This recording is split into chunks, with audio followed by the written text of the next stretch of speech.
What's up, Dad? Not much. Thriving on 5 hours of sleep, and so are you. It sounds like You did it. we did it. Mal did it. The Yeah, other day, Mal did it. the other day, I said like Mal's cousin was visiting us at the hospital, and I didn't even realize. And I go, "Yeah, so we pushed for like an hour," and he's like, "Oh, we pushed." I was like, "Yeah, like Who yeah." was that? That's like the Andrew Schultz special, I think. Did he say that? Yeah, it's like a whole thing around them having kids and like the whole like we're Yeah, we're pregnant. We're yeah. like saying that like he's like no, your wife is pregnant. We're breastfeeding. Yeah, We're like, I'm just sitting there watching. yeah. Yeah. How was it though? You're a dad. You guys had your baby, little Izzy. Dude, it was great. It went so well. Like so blessed. I mean, we went in Sunday night. So we record these on Friday, by the way, for you listeners. So we went in this previous Sunday. We had to get induced because she was like 20th percentile the whole pregnancy, and then she dropped to fifth on the third trimester ultrasound. So they were like, "All right, we gotta."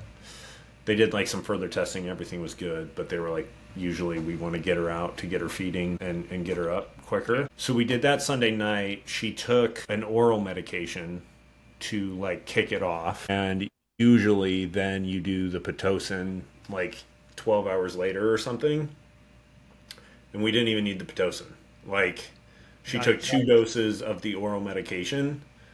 So that was she took the first one probably like 9:30 Sunday night. Second one at like 1 2 a.m. Went to the bathroom at 4:30 a.m. Her water broke, and then 4:30 to 6:30 we were like walking around the floor, and she was contracting, and then like 6:30 it was like she was in so much pain, and like it's just so funny because like we were like, yeah, her plan was to just go see what she could do, Yeah. like see how far she could go without the epidural. And then 6:30 she was like, get that epidural up here. Yeah. And it was like perfect timing because literally as the anesthesiologist was prepping the epidural, she was puking from the contractions. Like, Oh. so it was like it couldn't have been better timing because I was Dude, like, isn't that like the longest wait ever from when you're like, hey, we'll do the epidural, and they're like, okay, and yeah, we just got to wait for the anesthesiologist, and it's like yeah, all of a sudden you're like, well, how long does that take? And like yeah, half an hour later, they're walking in, they're like prepping all their stuff. You're like, dude, can you get this in? give me it, Yeah. shove that thing in there, yeah. And her puking, it was like, okay, this was necessary, and I think she was at like 3 centimeters. Okay. So that was like 6:30 a.m. And then dude, literally like by 8:30 she went from 3 to like 7 or 8 centimeters. Wow. And then that nurse, when it was 7 or 8, she's like, I think you'll have this baby by noon. That's crazy. So that was like the point. I was like, this thing's coming. Like, so, and then by that point, she went from 7 8 to 9.5 within like Yeah. an hour. And then it was just so much different than I was expecting. Like, probably just from movies and stuff. Like, you picture 20, well, granted, it went really well. The need for a bunch of extra hands and stuff, but it was like, for the longest time, it was us and one nurse, and we were just like, she started pushing, like, without Yeah. the doc, and then called the doc in, and she probably pushed total for like 45 minutes. Okay, nice. Yeah, that's the funniest thing is like the short amount of time you actually see your doctor the whole time that you're there. You're like, it's like maybe like 5 minutes total across the entire day. Yeah, dude. Like the nurse called her in when it was like ready. When we were like, okay, she's gonna pop out. She comes in. She's just like, yeah. Oh my gosh, you're crushing it. Let's do this. Like, Yeah, and like, boom, boom. Like, here you go. She was gone. yeah. That's also like the craziest. Like even just being in that room. Like I remember being like, okay, so where do we go though? Like when the baby's coming, they're like, right, you're gonna be right Yeah, there. Like yeah, you're just gonna be in that bed. It's like what? Yeah. It's like Yeah. you're like in like a little hotel room, basically. Right. Yeah, like when we checked in Sunday night, I was like, "Oh my!" Like the little stand that has like the heat lamp and the scale on it is like in Yeah. the room when you get there, and I'm like, "We're gonna have a baby in that bed right there." Yeah. Like it's gonna be here. Like Yeah. it was, man, So how's week one? it's great, dude. Uh, it's so awesome. It's like I think there's just so much anticipation, and you hear so many things and all these things, but like when it's yours, it's just different. Like it's Yeah. not there's not a problem. I mean, superficially there are problems, but it's like just that everything I feel like everything is just action. Like what does she need? What do we need to do right now? And that's it. Right. And just one step at a time, like It's hard to spend time overthinking right. things because you're just like constantly doing stuff. Yeah, yeah. And like obviously just looking at them centers you pretty quickly on I don't know. It's great. It's so awesome. Isn't it wild like when you actually have something that you find purposeful, meaningful, the amount of shit you're willing to tolerate to do it, right? Like all the things that I mean, we were up. I was just telling you before air. Mila just had a fun night last night and decided to party, Yeah. and she was up from 2 to 5. Yeah. So, which like usually she sleeps, she'll wake up somewhere between 12 and 2, and then like we'll be up for an hour, and then she'll wake up somewhere around like between 4 and 6, and then just eat quick and go back to bed. So last night it was like, all right, up at 2. I was like, all right, change her, feed her, give her the bottle, and then like as soon as she's done with the bottle, I pick her up to burp her. She just cranks her neck back, eyes wide open, just like staring at me, like just like bobbling around. I'm like, oh no, wait, what is this? Why are you wide awake? Yeah. And then it was just like 3 hours of just like fussing around, like moving around, like eyes wide open, crying, trying to, like we're trying to burp her, we're trying to settle her stomach, like I don't know if it's that, trying to change her again. And then it was like the last time, literally just changed her. I was like, I'm just gonna try to change her again. It's been 3 hours, and I pick her up after I change her. She just like cries like crazy for like a minute straight in my arms, and then just passes out, like just like in like neck back, completely out, like all of a sudden out cold. And I'm just like standing there like bopping her. I'm like, okay, and then just put her down, and she just went to bed. After that, like just all of a sudden out of nowhere. But like it's crazy because like that kind of a night, right? Like you would think in any other circumstance, you're like, how like this is the worst thing of all time. How can I possibly function tomorrow? Yeah. And it was like this morning, I woke up, I was like, oh damn, I'm kind of tired. Went for a walk, came back, like saw my wife holding her in bed, kind of like cuddling up next to her, and like all I could think of was like, sweet, that's my baby. Yeah. Like and kissed her on the head, went down, started making breakfast, and it's just it's weird how much you're willing to tolerate. Dude, I like the last 4 to 8 weeks, there were so many nights, like evenings, before getting ready for bed, that like the thought of, oh my gosh, like I'm not gonna have this space and time to, do my meditation and read my book and like these things, and just thinking about how every second is about to be filled. And now that she's here and every second is filled, I'm like, what else? Like it's kind of like what did I need that for anyway? It's just weird. It's kind of like it's like I can't imagine not having that. Was stupid. Like I don't know. It's just it's weird, but it's so great. Well, welcome to fatherhood. Thank We're gonna figure this thing out together, hopefully. Yes, but I guess moving on to the fitness side. Yeah. So I had a cool conversation with a new client yesterday that I thought was like a really, and I want to just kind of bring up the story, and then I kind of want to just let you like take away what you want to take away with it, and then let's just riff off of that. Yeah, let's do it. Okay.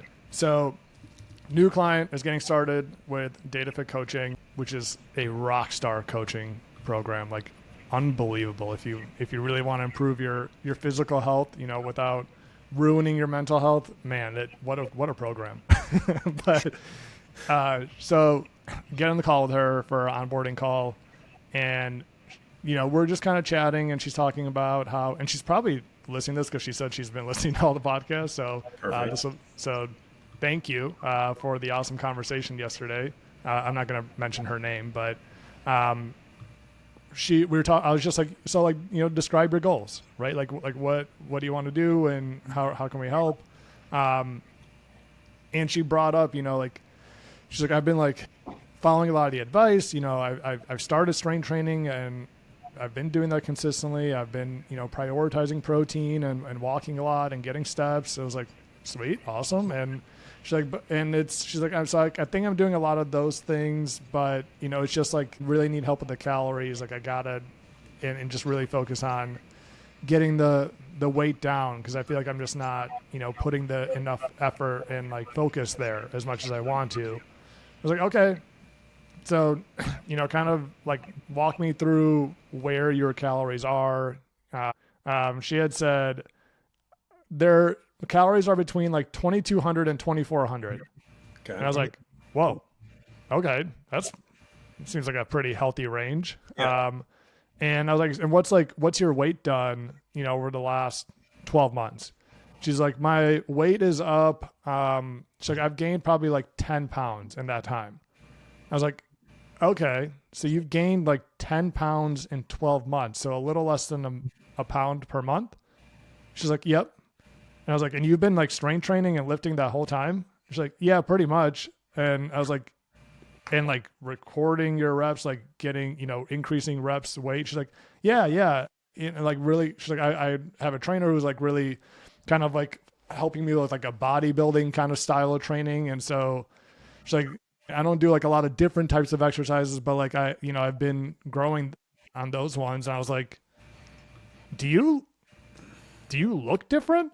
And she's like, well, it's interesting because people at the gym will stop me and be like, wow, you look so fit, or you look so much more fit. And I was like, dude, you built a lot of muscle. That's what happened over the last year. You just went on an unintentional bulk, basically. And I was like, wait, but so I was like, so you're stronger than 12 months ago. You feel more fit. You look more fit, which means that if you look more fit, that means you've built muscle definition, which means that you actually are probably a little bit leaner. Mm-hmm. Also, 1 pound per month for 12 months, you actually have probably gained very little body fat. Yeah. Because that was the other thing I asked. I was like, how's your weight? How's your waist size changed? And she's like, well, it hasn't really. I was like, what? You've gained 10 pounds and your waist size hasn't really changed? She's like, no, I guess I haven't really thought about that. I'm like, okay. If you had said I increased, 3 pant sizes, and I'd be like, okay, well, now let's work on that piece. But I was like, dude, you've literally just done a fantastic bulk. That's it. Yeah. And I was like, do you feel better? She's like, I feel way better than 12 months ago. And so it was and she's like, I do want to still, I do want to lean out a little bit and I want to focus. Yeah. I'm like, that's totally cool. But I just want to make sure that we're starting at this place that you didn't just gain all this weight and now we got to fix that. And it's this major problem, which I'm really happy I asked those questions. Right. Because it's very easy to be like, okay, you gained 10 pounds over the last year. That sucks. Let's put calorie deficit, slash the calories, go 1,600 calories immediately, right. Because it was no, you've had a rock solid year. Now, let's trim a little bit of the body fat. And guess what? When we do that, you're going to look lean as hell, right? Because you've built all this muscle definition and you're going to be able to be leaner at a higher body weight. Which means you get to eat more, which is kind of nice. Yeah. So it was the whole reason I'm bringing that up is because I think that we get so caught up on that the only measure of progress is the scale. Yeah. Right. And if my body weight is going up, that's bad. If my body weight is going down, that's good. And like we lose sight of everything else that dictates what a healthy body actually is. Yeah. Yeah.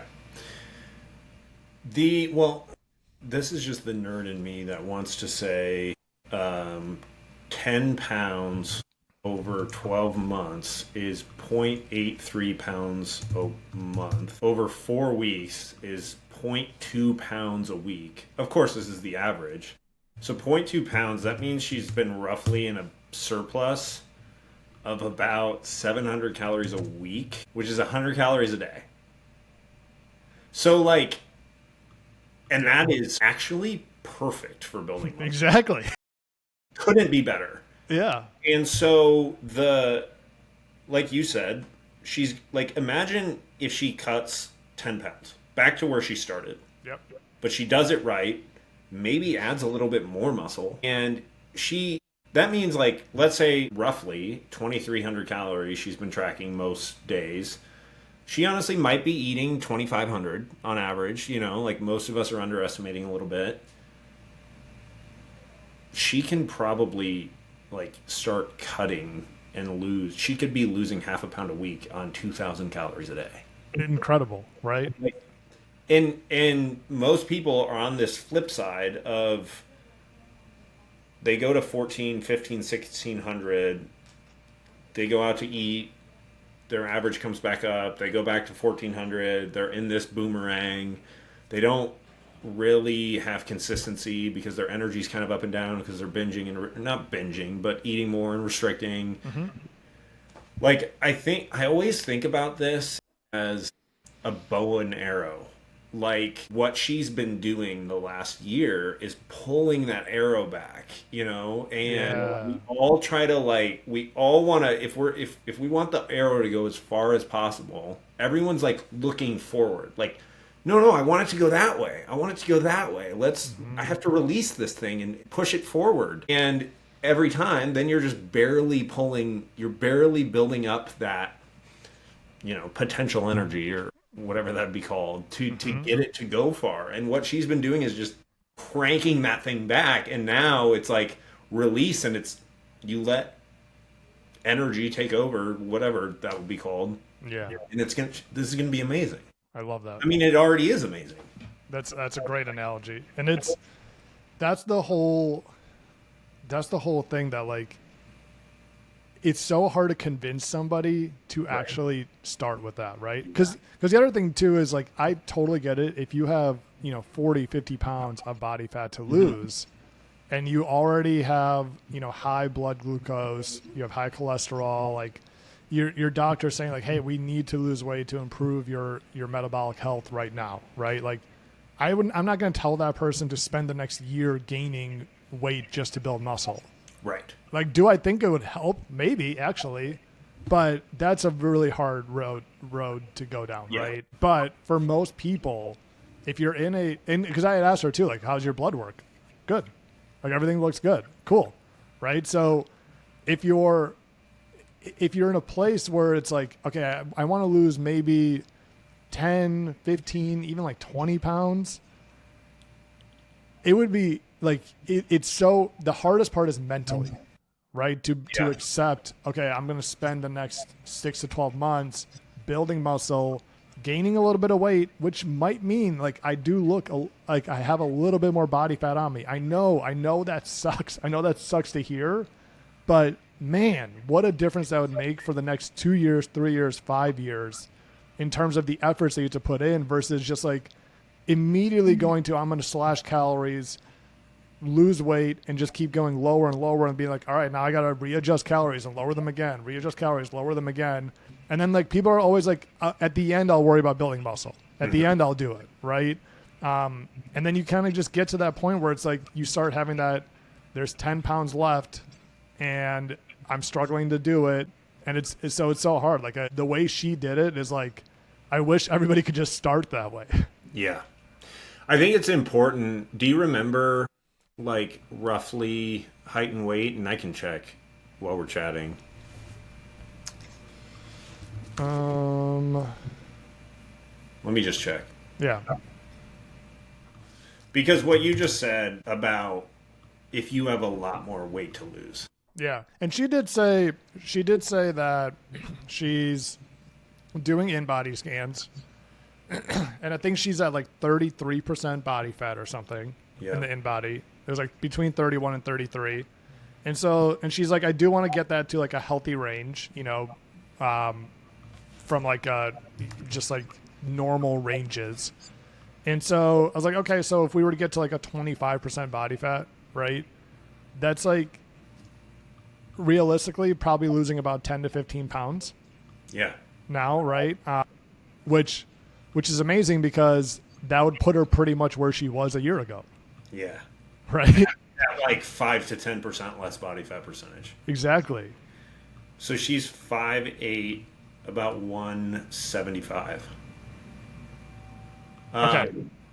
Well, and the blood work is so important because, I mean, everyone loves to bag on a basic panel from your primary care, because there are things missing that I think are very useful to get outside of that, and you can ask for it. But they're going to do an HbA1c, which is basically a measure of your average glucose over the last few months in your bloodstream. And that's like, I think if there was ever an objective way to look at health, blood work is so solid, and honestly just a few markers, right? Like your lipids, your blood sugar regulation, those two things alone are great. So keeping in mind, I would say your blood pressure too. Yeah, for sure. Keeping that in mind is really important, because I think the thing to highlight that if you do have 20, 30, 40, 50 pounds to lose or more, what would fall into this conversation is you arguably could just arbitrarily set a calorie goal of 2,200, 2,400 and be great at that number. Mm-hmm. Like, there's not a lot of people that have more than 30 pounds to lose that wouldn't see incredible changes eating 2,400 calories a day. Right. Like, yeah, we can lower it later, but that is one of the biggest things where, and we have a free calorie calculator. It's underneath every episode if you want to go get your results. Not every single person. Most people that get that are like, this seems really high. Right. And I'm like, yeah, but it's pretty damn close to what your true maintenance is. It's just so hard for people to actually stay consistent with that. So then they cut it lower, and then they're miserable and they can't stick with it, and then they're eating 3,000 calories on some days. So right. And then they're assuming that they're not, because like that's the other hard thing too, is we think that we can't eat that much on a weekend, but like if you're throughout the whole week, if you're constantly aiming for 1,600 calories and it's like you feel miserable hitting that, I promise you can eat 4,000 calories on a Saturday. Well, like, okay, so by definition, most people, most days are eating at their maintenance calories. And like, in general, like if you're feeling decently full, like your body's just regulating to what your current body weight typically is. Unless you've lost a lot of weight recently, that's a different story. But most people are roughly eating around their maintenance. And that's pretty easy to do across 3 meals in a day or 2 meals in a day. And that's where seeing like high calorie, high fat, high carb combined meals can really just... The other night, my parents brought over Dairy Chef, which is a local ice cream shop in Omaha, and I got a large vanilla malt. And this thing, typically, I thought a large was like, 12, 16 ounces. This thing was like 25, 32 ounces. Like, it was massive. And that is so easy to... That thing was probably 1,500, 2,000 calories. Yeah. And so, like, I could have put down the whole thing easily. Drinking that on top of a full day of eating, that's almost a full day of eating for most people in one cup. Dude, it's that, like, same exact thing. Our friends brought over dinner for us the other night, and they also brought over, like, Wisconsin's famous for, like, our, like, burger and custard shops. Yeah. And so they brought over like one of the local just a pint of custard. And Yeah. it was like, and they left her in our fridge when they left, and I was like, God damn it! Like, and then like, we're like, all right, should we see what it is? Because one, it's so good, but two, also we don't do great with dairy, so I was like hoping that it was like some flavor that I hated, that I was like, I don't want to eat that. Yeah. Open it up, chocolate Reese's peanut butter crunch. I was like, oh no. They're like, all right, we got to do it. And literally, like, the calories on the side, I ate like a quarter of the pint, maybe probably like a little bit less than that. And I'm looking at the side, I'm like, that was like 200 calories, and I feel like I had like 6 bites. Yeah. I inhaled it. Like it did zero to my hunger, at that point. That it was like scary how fast you can put that down. Like, and then the same thing if you're going out to eat, the amount of butters and oils and things that they're using in a meal, like, and I think we're kind of getting off track here, but I don't even know why we're going down this route, but like I do think it's just this whole idea that like we get stuck in the cycle of I aim for these low calories all the time. Yeah. And then we get so frustrated because, like we eat a little bit higher calories on the weekend. And so like I think it just points to the fact that like the calorie deficit, constant fat loss is a very hard game. It's like in the environment that we live in. And I'm not saying that it's an impossible, like we have many clients that do it, right? Yeah. But I do think like working on building some muscle and giving yourself some metabolic calorie flexibility where like I can eat 200 calories of ice cream and now I don't only have 12 to 1400 calories left in the day. Like, sweet, well, if she needs to eat 2200 calories for a deficit, okay, so she has 2000 calories left after eating a little bit of ice cream. That's way more feasible than trying to eat 1400. This is probably a little off track too, but the coolest thing to me about like tracking your food in general is obviously there's so much awareness around it that just builds, especially if there's liquid calories in play, if there's alcohol in play, if there's a lot of meals out, or if there's ice cream, whatever. But I think my favorite part about working with clients is when we add in a couple extra constraints beyond just calories or protein, of like a minimum fiber and a minimum fruits and veggies target. Because all this, it's very hard to take in if it fits your macros mentality, which if you're listening back in the day, like bodybuilding communities and if it fits your macros was this approach that, granted, I don't think it was everyone in this space, but a lot of people put the stigma on it that these people are just eating like fast food for every meal and just hitting their macros, which you will see results. You're just going to be starving and it's not going to give you any nutrients. It's going to be way harder. But if you add in like a fiber target, a minimum fruit and veggie target, you have your protein target, like all of a sudden you start to see that like there's not that much wiggle room to be crushing. Like you truthfully do need to keep 20% of your calories or less for those tasty processed foods, because like there's not much, you're not going to hit those targets if you have more than that. Yeah. And that's the really hard thing about all this is so another, let me go into a different story. Yeah. But it kind of ties into this because I think this is so important versus like your point. Like we could play this game of you just got to hit your calories, right? Yeah. We just got you don't have to worry about eating all these different foods. Like just decrease portions of what you have now. But I had another call with a client yesterday, a current client, and he spent the last couple months, like super busy summer. He's got a busy job. His kids were out of school. They're traveling a lot. He was spending a lot of time with his kids. And, he set up a call because he was like, hey, kids are going back to school. Feel like I've been kind of out of it for a couple months. Like I really want to like reset, would love to chat. I was like, sweet, let's do it.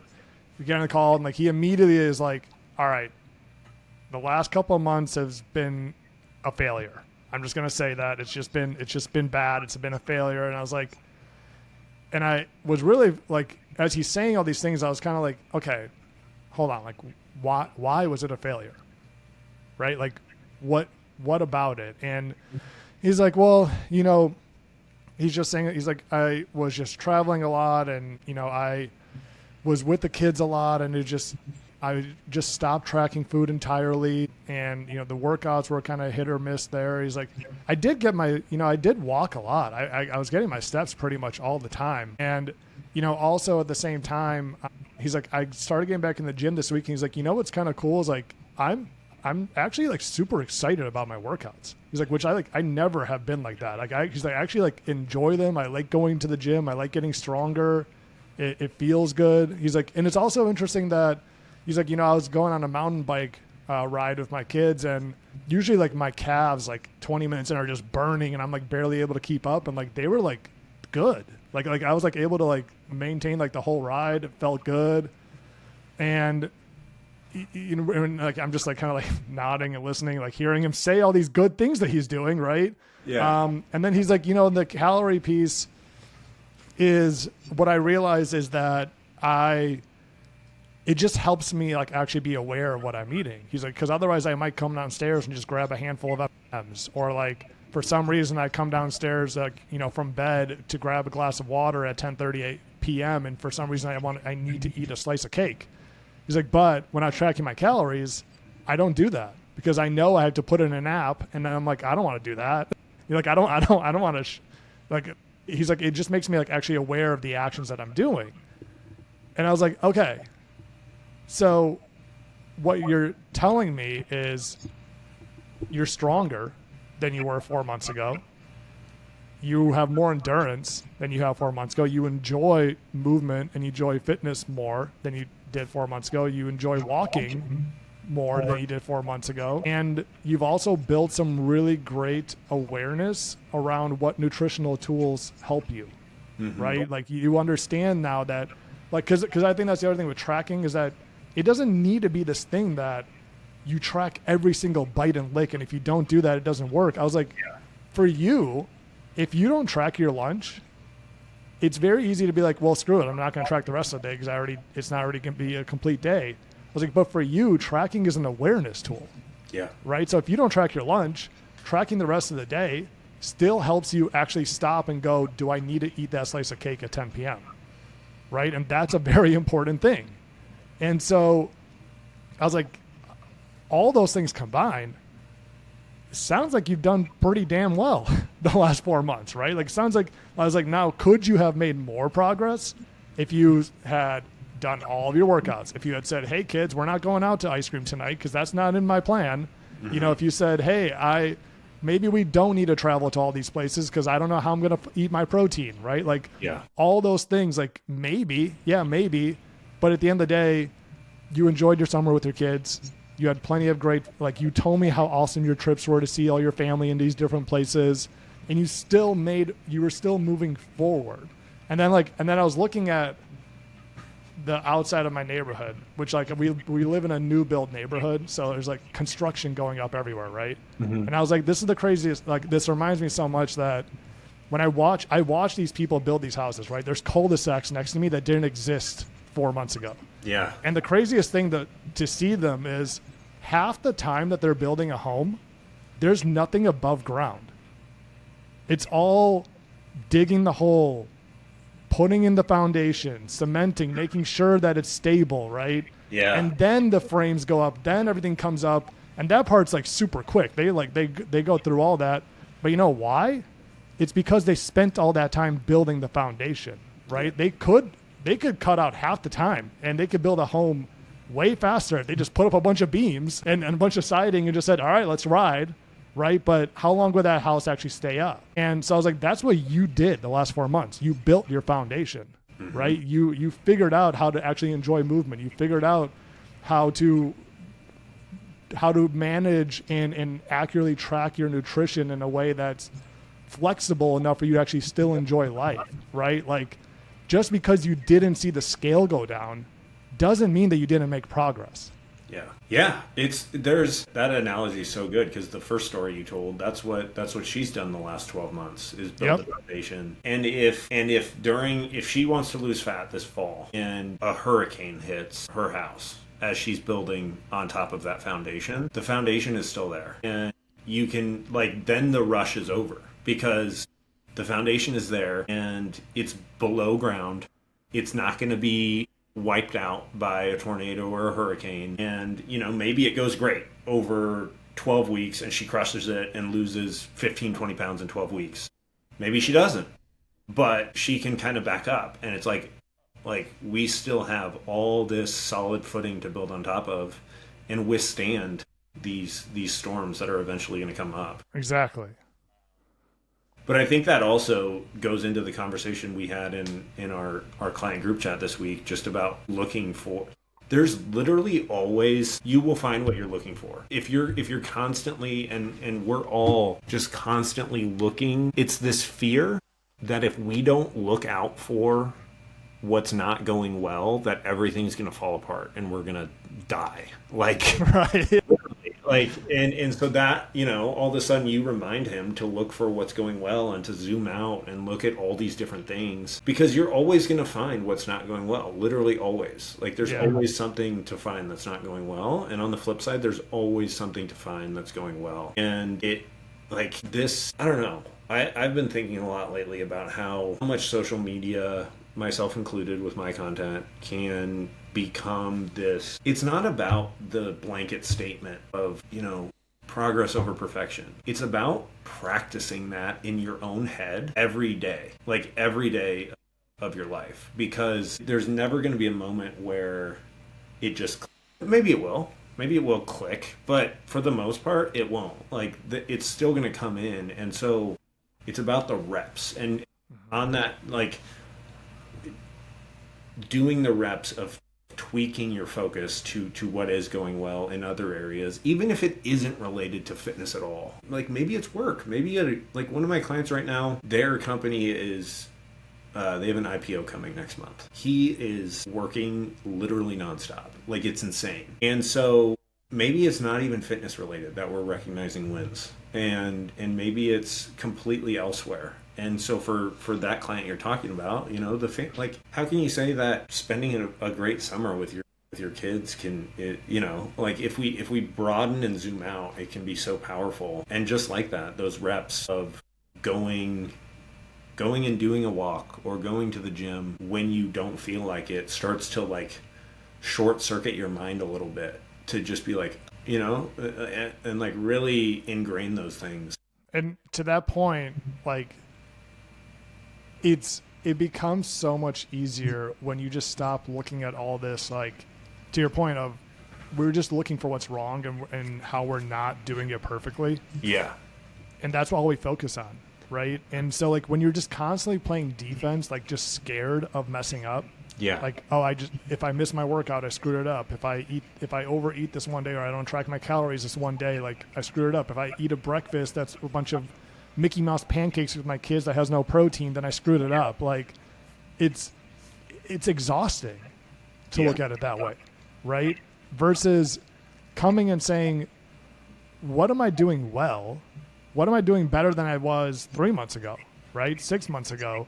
But also, how do these things actually make me feel good, right? That makes it so much easier to say, I missed my workout yesterday, and today I don't want to work out, but I'm going to do it because I didn't screw anything up. And I know that if I do it today, it's going to make me feel better. Right.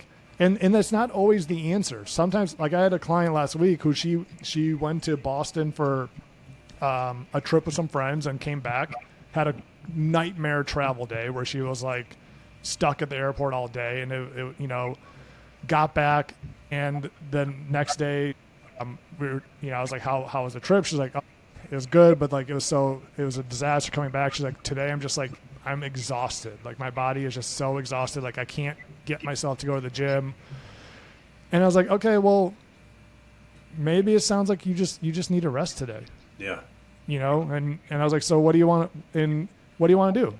right? Like, what do you feel like you want to do today and tomorrow? She's like, oh, I think today I just need to let my body rest, and tomorrow I need to at least go for a walk and see how I feel. And then it was like the next day, she's like, I feel so much better. I want to go to the gym and get my workout done. And if you look at that as, well, I missed my workout, like, shit, this whole week is shot. Mm-hmm. It's like, that's not why we're doing all this, right? Like we're not doing all this to check a box. If your workout makes your day better. So, and if it doesn't, like, honestly, if it doesn't, then maybe we need to reassess, right? Yeah. Yeah. And I think that one's one that just comes with time. Yeah. Reflecting on how you feel based on what's going on. And that goes hand in hand with what you said about checking a box. Like,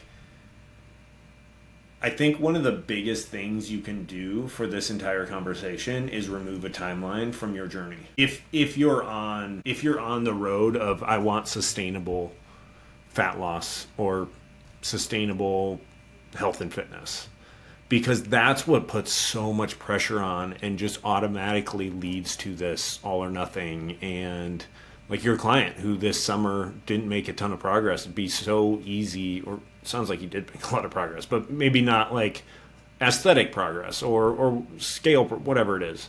Yeah. It can become so easy to say, well, this isn't working, or this isn't it, or, next time. And I think, like, as you were talking through that, I was picturing like a vault, like a bank vault or something, that there's like 24 different pins around the lock mechanism that just, it's either all in or it's all out. And we can so easily start to, okay, I need to make this perfect. I need this perfect. I need like this 24 pins to just align perfectly. And then everything just unlocks and it's all easy forever. And in reality, it's like, no, there's 100 different things that could help.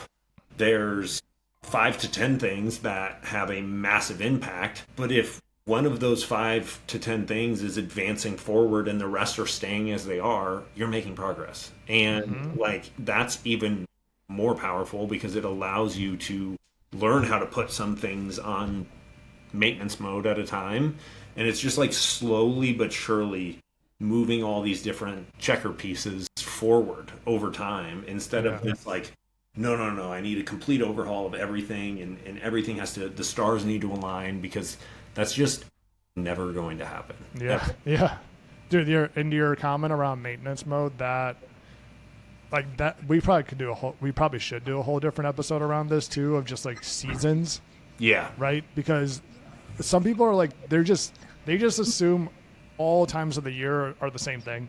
Yep. And it's like, and then like, and many people are just in a constant diet mindset, right?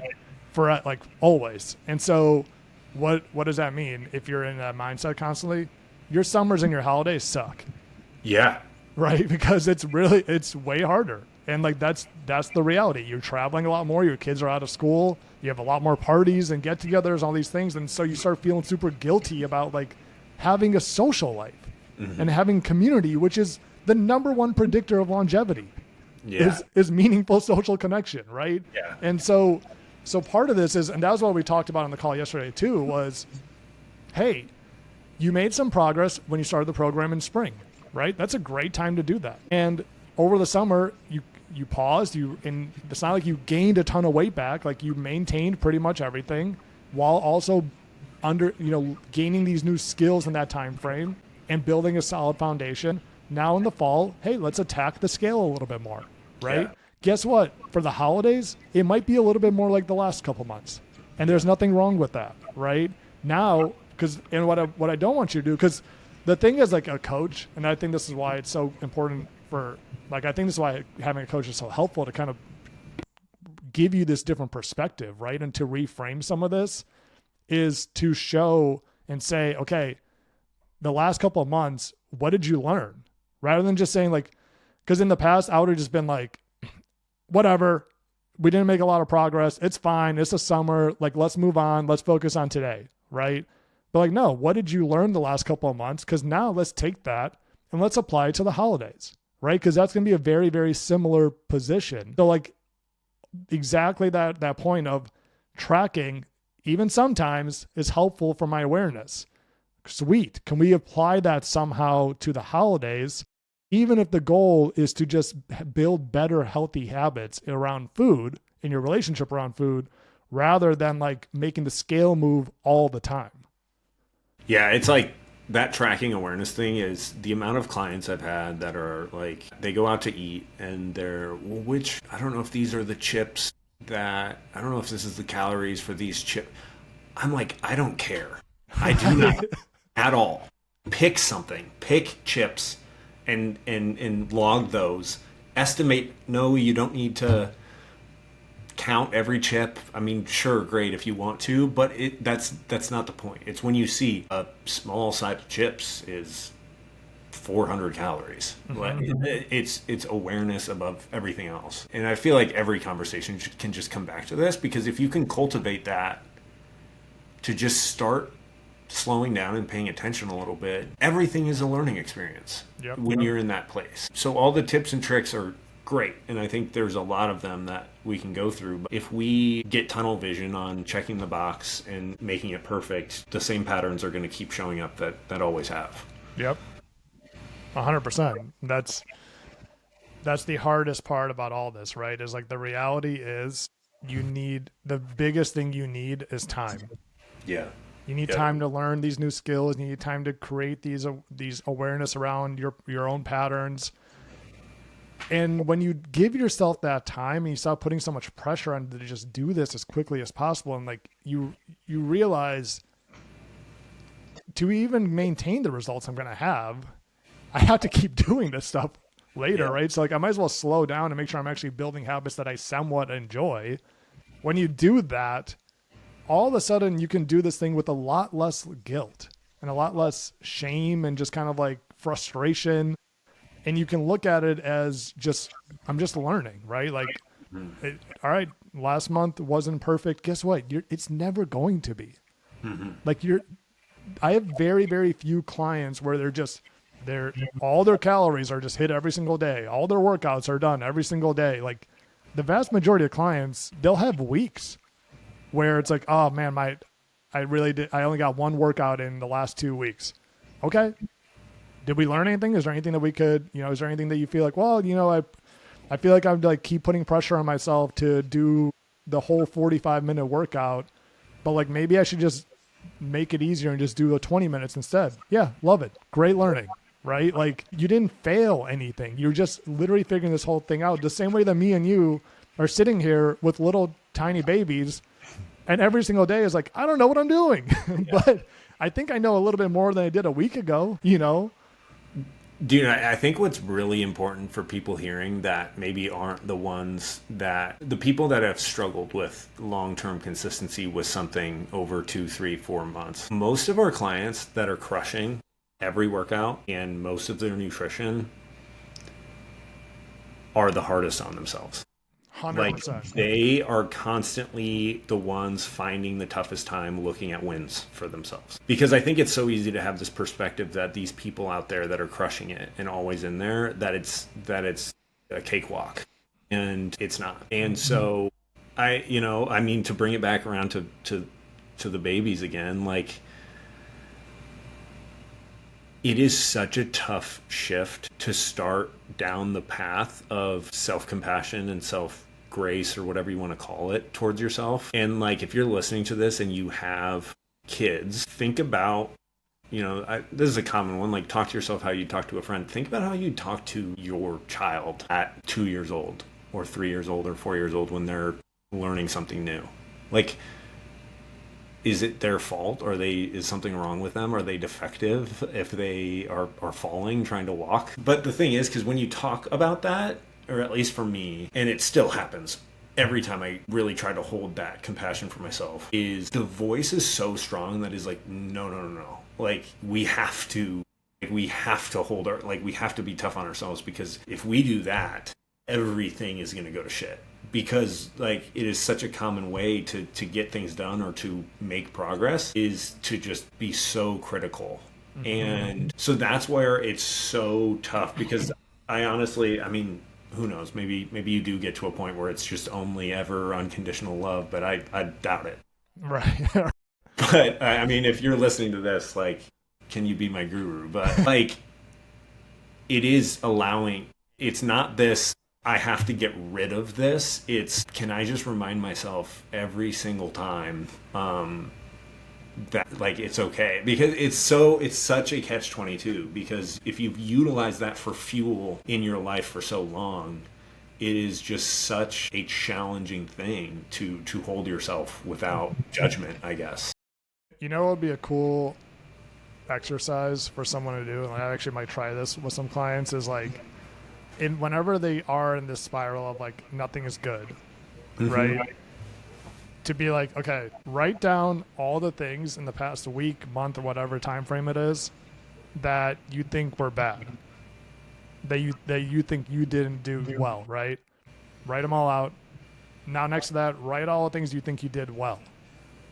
And like, if someone in that moment, they're probably going to think of like maybe one thing that they did well, right? Because they won't give themselves credit for anything. Then I would say, to the right of that, write down all the things you learned. And then when they're done doing that, right, they write out all the things they learned. I would be like, now take all the things that you put in the learned column and put it in your win column. I like that. Right? And all of a sudden it's like, oh, okay, right? Yeah, I love that. And I think one that when I do, because I'll pretty often assign clients, hey, I want you to acknowledge 3 things that were wins today every single day. One thing that is so important for people to hear is, you don't have to reinvent it doesn't need to be this massive thing every day that's new. Like, write down the same thing. Like, I don't care what it is. All you're doing, like, we need to train ourselves to recognize it. And if I think one to pair with that is gratitude too. Like, if you can't think of something you did that was a win that you did, write something you're grateful for. And that can be so basic. And there's great research on the state of gratitude, on what it does for your well-being. And that can be like, I have the money to afford that 4,000 calories in a vanilla malt milkshake that I had when I wanted to be eating chicken and broccoli instead. Like, it can be that basic, and that's going to slowly but surely really shift, just, remind you of this entire journey. And I think with that, it's not only like the gratitude for things, it also kind of takes away, like, when you count wins or hold gratitude for things that maybe aren't your own doing, it starts to shift your attention away from feeling so guilty for the things that you feel like you did that didn't go well. Like, really seeing like, oh, I'm not doing this on my own. I'm not this person that's just isolated and against the world. Things are working for me and for all of us, that, I don't know, we could very quickly just get super woo-woo with that path. But I think like that one, and the gratitude one, I have the client that has the IPO coming up, I have him doing 60 seconds to start his day of just say thank you in your mind to anything that comes up, good or bad. Like, focus on the good. If bad comes in, say thank you for teaching me or helping me learn. Yeah. And like, who doesn't have 60 seconds? And like, it will shift your body. Like, it is so powerful. All right. That was great. I think we rocked it. So hopefully, if you're listening, that was helpful. Just 2 tired dads trying to give you a little wisdom on a Friday here. So if you're liking the show, we really, really appreciate if you hit that 5-star. It honestly means the world to us. And leave a review, just letting us know what you like about the show, what you want to hear more of. That'll be super helpful. Or send us a DM on Instagram, or if you're a client, chat us and let us know topics you'd love to hear on the show in future episodes. We appreciate you guys. So have a great rest of your day. Love it. See you guys next week.